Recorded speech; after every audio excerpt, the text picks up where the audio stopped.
what we liked about Sun Peaks is it was new. It was kind of like just basically a growing hill that was developing an identity. So we thought that if we got in early with that, then we could be part of it. Where other hills were more established, and there was also more established shops there too as well. At the time, we didn't think there was as many established shops. We thought that there was a need that we could fill.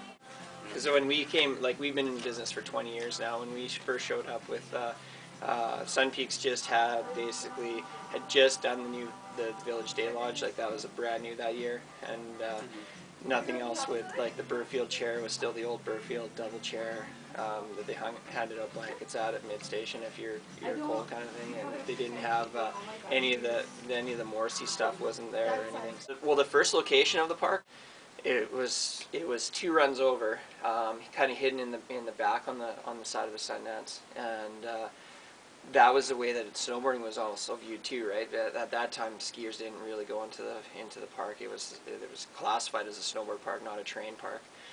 There was a half pipe that was built in the initial park, and there was a few tabletops, but that was it.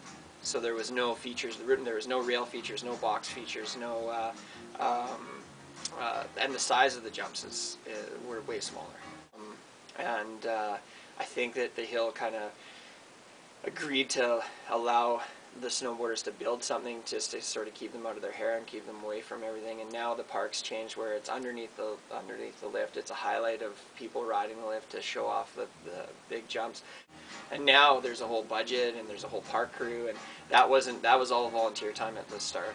So the hill allowed it, but they said, okay, well, you have to volunteer to go in there and do it. So within the snowboard community, guys would go in there and build jumps and hand shape stuff with their snowboards, and there wasn't even really any tools. Like, now they have the rakes and they have everything. There wasn't that given to them either before.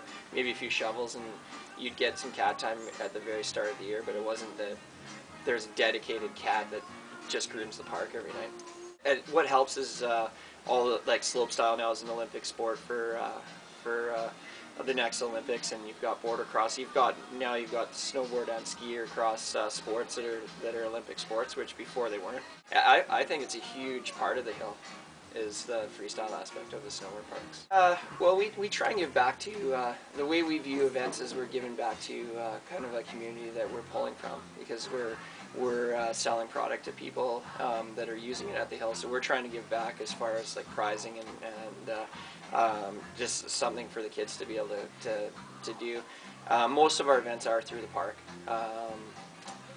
Definitely way more of a freestyle aspect. Initially, when we first started doing contests, like 20 years ago, it was more border crosses, GS races. So that's definitely changed. Like, before, it was we'd put up gates and it was more of timing and speed and then border crosses, and more recently now, because of the whole urban aspect of snowboarding, with handrails and ledges and that real skateboard influence in snowboarding and skiing, we've progressed more into freestyle events in the park. That being said, too, because of a younger demographic is taking part in it. But we still are pretty proud of the bag slalom that was second year running this year. And that kind of bridges a little bit more of a gap of an older demographic, because you get the people that are still into that racing and need for speed, but you're incorporating kind of a fun freestyle aspect with the big bags and a couple of tables in the middle of the course and stuff like that. So